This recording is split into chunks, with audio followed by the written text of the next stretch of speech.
Hey, it's going on YouTube, so you know it's best here. This is my review of the brand new 2010 iPod Nano. I'm going to be reviewing the 8GB version, which retails for $149. And if out of all the iPods that just got refreshed, this is probably the most talked about one because of its unique design. And let's first talk about that. It's a very small, very tiny, very compact design, as you can see here. I mean, it literally fits in the palm of your hand, and you're able to put it anywhere. You're able to lose it anywhere also, too. Got to be careful. But on the front, it features a 1.54-inch LCD display with a resolution of 240 by 240, and it really looks good for its size. On the back here, you got the belt clip, or just a clip in general. You can attach it anywhere, attach it on your sleeve, use it when you work out, just put it anywhere on your body and it'll stay there with you.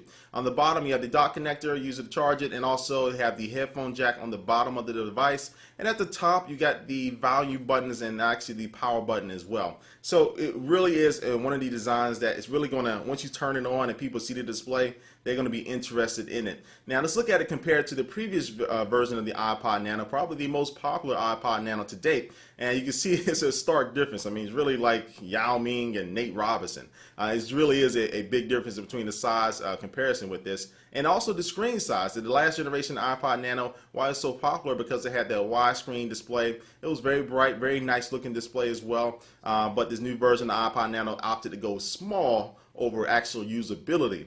And you look at the thinness. I mean, even if the current or this brand new iPod Nano, even if it didn't have the belt clip, I think it still might actually be thicker, or just a little bit thicker than the previous version of the iPod Nano. So people will have a really big decision which one they want to get, and hopefully I can help you decide there.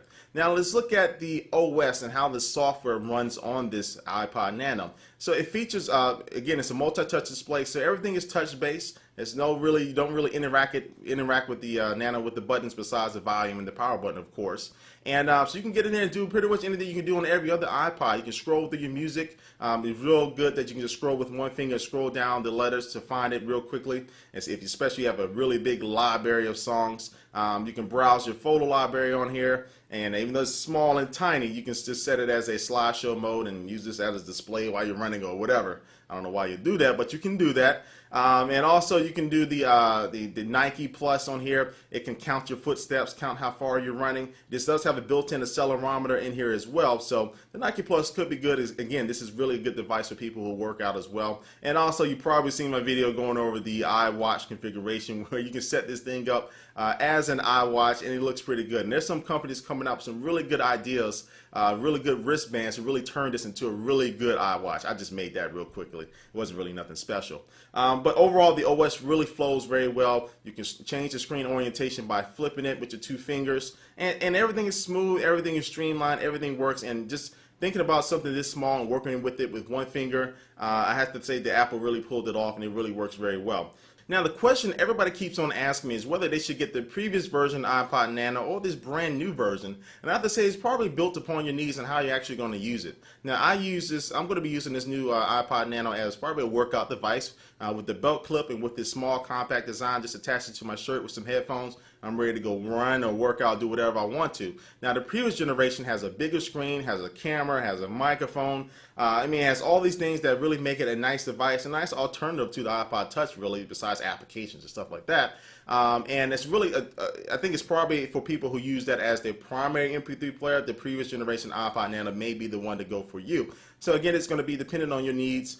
This new one does have 24 hours of music playback, and I tested that, and it really does go for 24 hours straight, even longer than that for music playback. And it's very nice, it's just very small, very compact, and I think it's really a good device there for an alternative to the Shuffle, which is a little bit more features. Now the price point doesn't really hit me. I mean, I don't really like the price point at all. For $149 for something this small, I think they probably could have got away with $100 for it. That would have been great. But overall, I do like this new iPod Nano. Give it a salute. I recommend it out there for you, for people out there who are interested in something other than the Shuffle for a small MP3 player. But anyway, if you actually have this, leave a comment down below with your opinion about the device, or this war between the previous generation Nano and the new Nano, and we'd like to hear what you think. But thanks for watching this video, and I will catch you later. Peace. Peace.